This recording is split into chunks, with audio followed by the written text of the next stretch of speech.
Alright, banyak banget kamu yang request juga gimana sih caranya jadi YouTuber. Banyak banget yang udah request dari awal. Jadi kali ini aku akan membahas secara detail gimana sih caranya jadi YouTuber dan gimana caranya sukses jadi YouTuber. Meskipun aku juga masih growing, tapi aku akan share ya buat kamu. Mudah-mudahan tipsnya ini bisa berguna. Ini pembicaraan yang serius, jadi kalau kamu mungkin nggak terlalu tertarik jadi YouTuber, you can just leave the video. Aku juga nggak nyari review di sini, tapi mudah-mudahan ini bermanfaat. Oke. Yang pertama banget, kamu harus bikin account YouTube. Ini sih basic banget ya. Tapi di sini maksudnya adalah bikin account YouTube yang benar.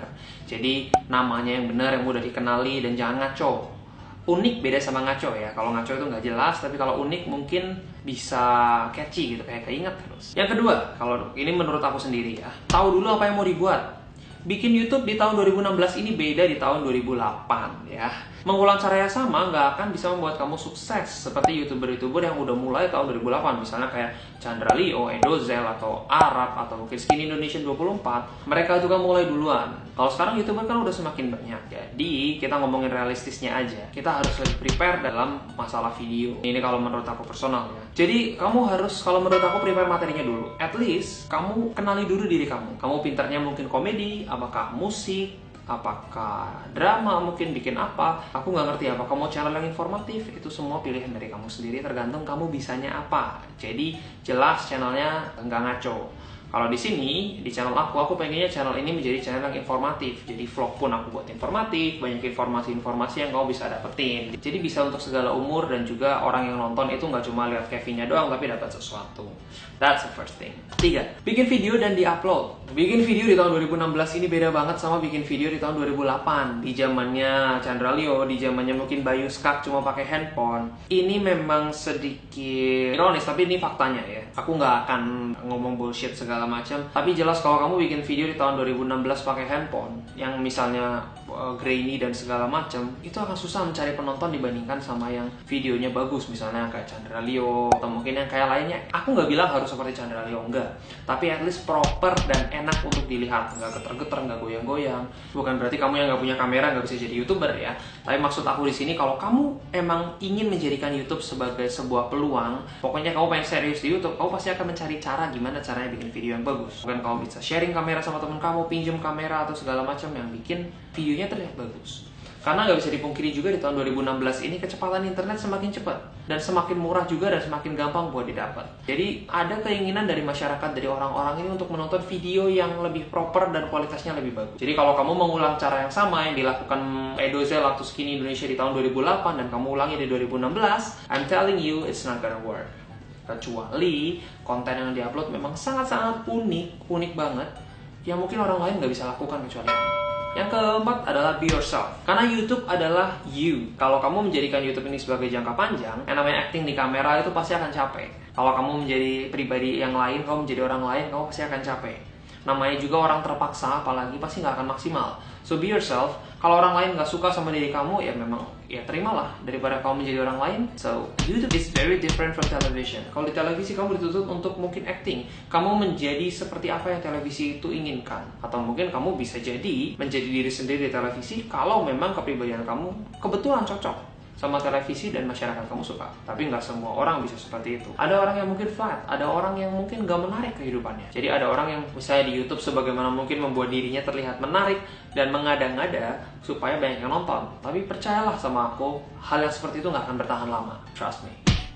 Jadi diri sendiri juga berarti kamu nggak ikut-ikut orang lain ya. Kalau kamu mencoba untuk mengikuti Edozel, which is dia adalah masternya parodi, ya percuma. Kamu nggak akan bisa sukses. Kalau kamu mau ikutin Reza Octavian gaming dengan model seperti itu, ya percuma. Kamu nggak akan dapat penonton dan kamu nggak akan melebihi Reza Arab Octavian karena dia udah mulai duluan dan dia adalah pakarnya di situ. Kalau kamu bikin gaming, ya bikin something yang different. Menurut aku seperti itu. Aku nggak tahu kamu setuju apa enggak, tapi ini pendapat aku pribadi. Dan yang paling susah adalah be consistent. Ini adalah part yang paling susah karena kamu harus mengupload video dalam 1 minggu paling nggak sekali, atau pengen cepat lebih bagus lagi 2 kali 3 kali. Kalau terlalu sering juga nggak bagus karena orang jadi ketumpuk videonya gitu. Baru nonton 1 kamu tiba-tiba bikin sampai episode 7. Ya percuma, nggak akan maksimal juga yang nonton.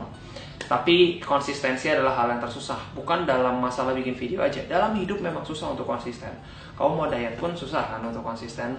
Jadi memang dituntut orang yang mau hustler, atau apa sih namanya ya, orang yang mau berusaha mati-matian. Dan yang namanya usaha pasti akan ada effort. Dan kalau ada effort, pasti akan ada hasil. Dan Tuhan tahu lah mana yang bekerja dengan sepenuh hati, mana yang cuma main-main.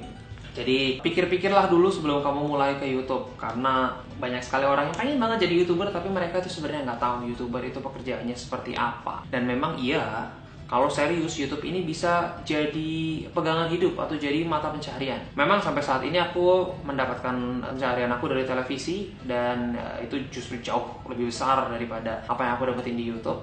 Tapi aku tetap buat YouTube karena memang aku suka, dan I think this is my way to reach all of you. Dan YouTube itu dua arah, so I can comment. Jadi aku tahu orang komentarnya apa juga, aku bisa balas, bisa lebih interaktif daripada televisi. That's the first thing. Dan yang terakhir aku mau bilang kalau YouTube itu bukan pekerjaan yang mudah.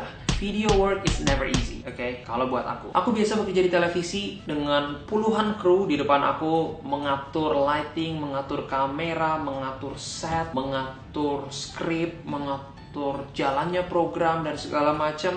Dan di YouTube kamu lakukan itu seorang diri. Di channel ini aku melakukannya seorang diri. Channel-channel yang lain yang mungkin isinya 3 orang, 4 orang, ya mereka melakukannya sendiri.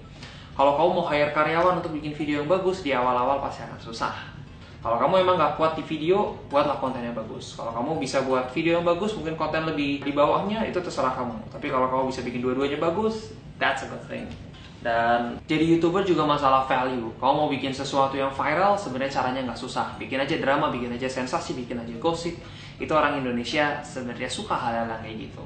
Tapi kalau kamu mau bikin video yang bagus, yang informatif, yang bermanfaat buat masyarakat sekitar, mungkin view-nya nggak akan tinggi, tapi value kamu akan tinggi. Terserah kamu mau ditinggikan di value atau mau ditinggikan di video views, terserah kamu. Tapi kalau buat aku sendiri, aku akan tetap buat video yang bagus. Terserah kamu mau nonton apa enggak, yang penting video ini bisa bermanfaat buat kamu. Dan masalah penghasilan di YouTube memang menghasilkan. Tapi coba pikir, untuk berada di puncak kesuksesan, kamu butuh effort yang sangat-sangat tinggi. Kamu bisa tanya YouTuber-YouTuber yang subscribernya ratusan ribu, mereka kehidupan pribadinya pasti berkurang untuk membuat video yang tidak gampang. Itu yang pertama.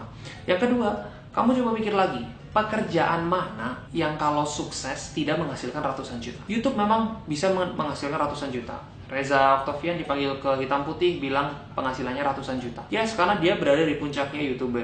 Dia berada di titik tinggi dalam YouTube. Tapi coba, banyak sekali pekerjaan-pekerjaan lain. Misalnya pengusaha, atau mungkin jadi dokter, atau mungkin jadi GM, jadi karyawan yang levelnya tinggi. Mereka juga menghasilkan ratusan juta. Jadi intinya, sebuah pekerjaan kalau sukses ya pasti menghasilkan ratusan juta. Dan mungkin kalian semua berpikir bahwa YouTube itu pekerjaan yang gampang, cuma ngomong di depan kamera, dapatnya banyak. That's not true. Kita juga melakukan effort yang sedemikian besar untuk bisa menghasilkan konten yang bagus, yang bisa terus menjadi tontonan yang bagus buat kamu.